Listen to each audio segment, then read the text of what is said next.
अस्सलाम वालेकुम dear students, आज हमारा चैप्टर नंबर 16 लेक्चर नंबर 18 है 10th क्लास का। आज हमारा टॉपिक है एंड गेट। जैसा कि आपने पिछले लेक्चर्स के अंदर लॉजिक गेट्स के बारे में पढ़ा था, तो मैं एंड गेट को समझाने से पहले आपको इसकी अफादियत के बारे में बताता हूँ कि हम इन गेट्स का यूज़ कहाँ पे करते हैं। ये जो हमारे गेट होते हैं, जैसे एंड गेट पढ़ेंगे, और गेट पढ़ेंगे, नैंड गेट पढ़ेंगे, नॉट गेट पढ़ेंगे, ये सारे के सारे सर्किट होते हैं जो यूज होते हैं हमारी इलेक्ट्रॉनिक डिवाइसेस के अंदर। जैसे मैं आपको एक छोटी सी एग्जांपल दूंगा, हम कंप्यूटर्स के अंदर एक इलेक्ट्रॉनिक डिवाइस इस्तेमाल करते हैं जिसको नाम दिया जाता है आईसी का। क्या क्लास? IC, integrated circuit. ये एक इलेक्ट्रॉनिक डिवाइस होती है जिसके अंदर का जो सर्किट होता है, जो परफॉर्म करता है ऑपरेशंस को, वो सर्किट इन गेट्स का मजमुआ होता है। ठीक है, वो एंड गेट हो सकते हैं, वो नॉट गेट हो सकता है, वो नैंड गेट हो सकता है। वो इलेक्ट्रॉनिक डिवाइस आईसी मजमुआ होती है इन गेट्स का। जब भी हम इलेक्ट्रॉनिक डिवाइस बनाना चाहते हैं तो सबसे पहले उसका सर्किट डिजाइन किया जाता है और फिर उस डिवाइस को उस सर्किट के मुताबिक जो है वो कंस्ट्रक्ट किया जाता है। ठीक हो गया क्लास? तो गेट जितने भी हैं ये इलेक्ट्रॉनिक डिवाइसेस के अंदर इस्तेमाल होते हैं, जैसे मैंने आपको इंटीग्रेटेड सर्किट का हवाला दिया। अब class gate, and gate. The gate that performs the and operation is called and gate. ऐसा गेट जो एंड ऑपरेशंस को परफॉर्म करे, that is called and gate. अब क्लास ये इसका होता है सिंबल। अब देखिएगा, इसकी होती है दो इनपुट, ए और बी। आप कोई भी नाम देख सकते हैं, जबकि इसकी एक होती है आउटपुट। ये देखिएगा क्लास, उसको मैंने एक्स से रिप्रेजेंट किया, ए डॉट बी। डॉट का मतलब यहाँ पे आ रहा है मल्टीप्लिकेशन की सूरत में, कि आपका यहाँ पे जो ऑपरेशन है वो मल्टीप्लाई हो रहा है, ए मल्टीप्लाई बाय बी।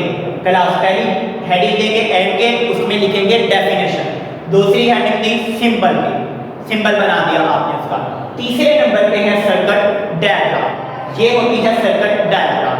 अब क्लास एक बैटरी लगाई, उसके साथ आपने लगा दिए दो स्विच, जिसको मैंने नाम दिया ए और बी का। आप S1 S2 से भी रिप्रेजेंट कर सकते हैं। और एक मैंने लगा दिया बल्ब एज ए आउटपुट के तौर पे लेंगे, जैसे दो इनपुट ए एंड बी और एक आउटपुट जिसको मैंने एज ए बल्ब के तौर पे लिया। अब क्लास चौथे नंबर पे आप इसकी हेडिंग देंगे यहाँ पे ट्रुथ टेबल की। ठीक हो गया? अब कितनी इनपुट लिया हमने? मिनिमम दो, ए एंड बी, और कितनी आउटपुट थी? A. X is equal to A dot B. तो हम इस ट्रुथ टेबल को यहाँ पे क्लास डिफाइन करेंगे। तो आप सर्किट डायग्राम से इस ट्रुथ टेबल को डिफाइन कर सकते हैं। जैसा कि आप देखेगा क्लास, आपने सर्किट बैटरी को जैसे ऑन किया, आपके दोनों स्विच, दोनों इनपुट क्या है क्लास? ओपन है। ठीक है, आपके स्विच क्या है? ओपन है, ए एंड बी। हम ओपन को 0 से रिप्रेजेंट करेंगे और क्लोज को 1 से रिप्रेजेंट करेंगे। या आप इसको लो ए एंड बी लीजिएगा और हाई आप लीजिएगा 1 को लीजिएगा। ठीक हो गया? लो यहाँ पे 0 को रिप्रेजेंट करेगा और हाई यहाँ पे किसको रिप्रेजेंट करेगा? 1 को रिप्रेजेंट करेगा। अब क्लास देखेगा, जैसे आपने बैटरी ऑन की, दोनों स्विच हैं ओपन, करंट आया, यहाँ से है शॉर्ट सर्किट, तो करंट आगे फ्लो नहीं करेगा और आपका बल्ब ग्लो नहीं करेगा। तो आप इस टेबल के अंदर कह सकते हैं when both inputs are low the output is low, bulb will not glow। ठीक है, जब दोनों स्विच ओपन है, दोनों इनपुट लो है, तो करंट आपका बल्ब के अंदर नहीं आएगा। जब आपका बल्ब ग्लो नहीं किया तो आउटपुट हुई आपकी लो, तो क्या हो जाएगा? आपके पास 0 0 आंसर आ जाएगा 0 का। जैसे आप यहाँ पे परफॉर्म करेंगे 0.0 इज इक्वल टू 0, तो आपका बल्ब ग्लो नहीं करेगा। अब क्लास यहाँ पे हमारे पास दूसरे नंबर पे, अगर मैं ए को रखूं ओपन, ए को रखूं ओपन और बी को कर दूं क्लास में यहाँ पे क्लोज। जैसे मैंने ए को 0 रखा और बी को मैंने क्या कर दिया? 1 कर दिया। अब क्लास बैटरी हो गई, आपका करंट आया, यहाँ पे है शॉर्ट सर्किट, तो करंट आगे फ्लो नहीं नहीं करेगा, क्योंकि करंट को फ्लो करने के लिए हमेशा कंप्लीट पाथ की जरूरत होती है, और यहाँ पे वो आपकी वायर्स जो है वो कट ऑफ की पड़ी हैं या स्विच आपका जो है वो ओपन है। ठीक हो गया? तो करंट फ्लो नहीं करेगा और आपका बल्ब भी फ्लो नहीं करेगा। तो आपके पास जो होगा क्या होगा, 0.1 is equal to 0। तो हम कह सकते हैं when A input is low, B output is high, the B input is high, the output is low, bulb will not glow। तो आपका बल्ब ग्लो नहीं करेगा। अब तीसरे पोर्शन पे आ रहे हैं क्लास। अब अगर मैं A को कर दूं क्लोज, ठीक है, स्विच को क्या कर दिया, क्लोज कर दिया। B को मैं ओपन कर दूं, B को ओपन कर दूं, करंट आया क्लास, यहां से इसको बिना सर्किट जैसे आगे आ जाएगा तो B क्या है, यहाँ पे स्विच क्या है, ओपन है, यहाँ पे आपका शॉर्ट सर्किट है, तो करंट आगे मूव करेगा नहीं, तो बल्ब आपका ग्लो नहीं करेगा। तो हम कह देंगे 1.0 is equal to 0। तो हम यहाँ पे तीसरा पार्ट बनाएंगे when A input is high, B is low, the output is low, bulb will not glow। तो आपका बल्ब ग्लो नहीं करेगा। अब क्लास चौथे पार्ट पे आ जाए। अब अगर मैं दोनों स्विच को क्या कर दूं, क्लोज कर दूं, दोनों स्विच कर दिए ऑन, आपका करंट आया, उसको एक कंप्लीट पाथ मिला, बल्ब पे आया, तो बल्ब क्या करेगा, आप ग्लो कर जाएगा। ठीक हो गया? तो हम कहेंगे 1.1 is equal to 1 when both inputs are high, the output is high, bulb will glow। तो आपका बल्ब क्या कर जाएगा, ग्लो कर जाएगा।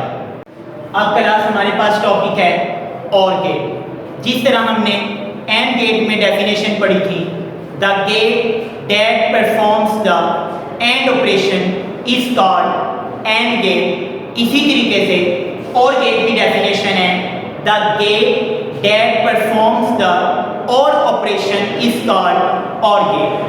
अब यहाँ पे हमारे पास ऐसा गेट जो और ऑपरेशन को परफॉर्म करे क्या कहलाता है, और गेट कहलाता है। दूसरे नंबर पे हमारे पास है हेडिंग सिंबल्स। सिंबल्स के अंदर देखेगा, ये इसकी डायग्राम है और गेट की, ए और बी मिनिमम हम इसकी लेंगे यहाँ पे 2 इनपुट और एक इसकी लेंगे आउटपुट। तो यहाँ पे हमारे पास जो ऑपरेशन परफॉर्म होगा वो और होगा, ए और बी।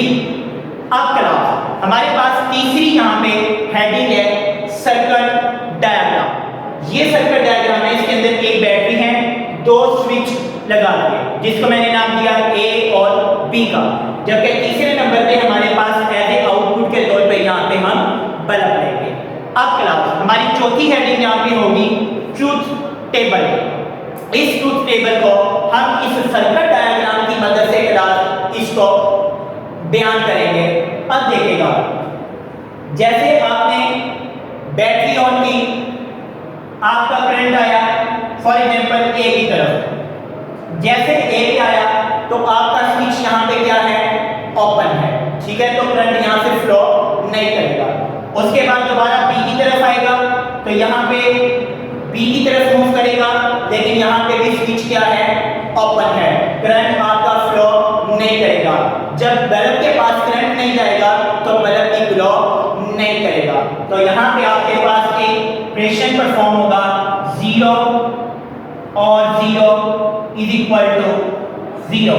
तो हम कह सकते हैं when both inputs are low, the output is low, bulb will not glow।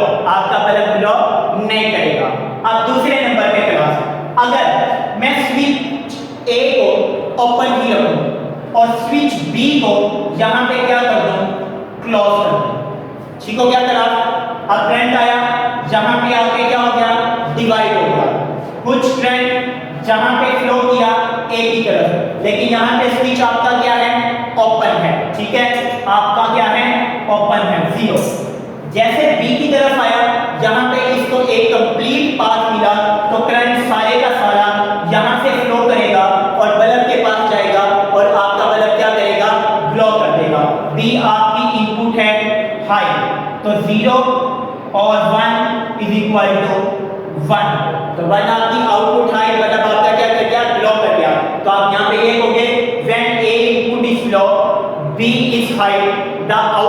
Is high, bulb will glow. अब तीसरे नंबर पे क्लास, अगर आप स्विच ए को कर दें क्लोज और स्विच बी को आप ओपन ही रहने दें, जैसे बैटरी ऑन की, आपका करंट आया, डिवाइड हुआ, क्या हुआ, पहले करंट आया ए की तरफ, ठीक है, तो यहाँ पे इसको क्या मिला है, एक क्लोज पाथ मिला, तो सारे का सारा करंट यहाँ से आया और फ्लो कर गया बल्ब की तरफ, जबकि यहाँ पे आपका स्विच क्या था, ओपन था, यहाँ से करंट आपका फ्लो नहीं करेगा, तो आपका करंट ए साइड से आया, बल्ब पे गया, तो बल्ब क्या कर गया, ग्लो कर गया। तो यहाँ पे 1 और 0 इज इक्वल टू 1, तो आप क्या देंगे, when A input is high, B is low, the output is high, bulb will glow। अब चौथा यहाँ पे क्लास पॉइंट, आप दोनों स्विच को क्या कर दें, क्लोज कर दें। अब बैटरी ऑन की, अब करंट आके डिवाइड हो गया, दोनों को यहाँ पे इसको एक क्लोज पाथ मिल गया, चाहे तो ये A से मूव करे, चाहे तो ये B से मूव करे, आपका करंट जो होगा वो यहाँ पे बल्ब पे आएगा और आपका बल्ब क्या करेगा, ग्लो हो जाएगा। तो 1 और 1 इज इक्वल टू 1, तो आप यहाँ पे चौथा पॉइंट बनेगा, when both inputs are high, the output is high, bulb will glow। Class जज़ाकल्लाह।